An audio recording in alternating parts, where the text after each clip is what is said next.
21 जून हा दिवस जगभरात जागतिक योग दिन म्हणून साजरा केला जातो। या दिवशी अनेक ठिकाणी योगासने करून योग प्रति संदेश दिला जातो।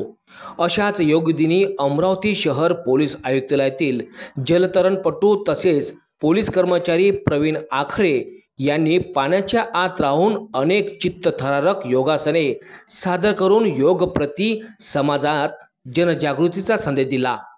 अमरावती पोलीस जलतरण केंद्राची जबाबदारी सांभाळणारे प्रवीण आखरे यांनी 21 जून रोजी चक्क 11 फूट पाण्यात आत 1 तास 2 मिनिटे कोणतीही हालचाल न करता सावधान स्थितीत राहून योगासने केली।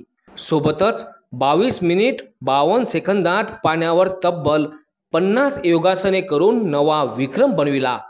प्रवीण आखरे यांनी याआधी योगासनात India book of record, Asia book of record काबीज केला।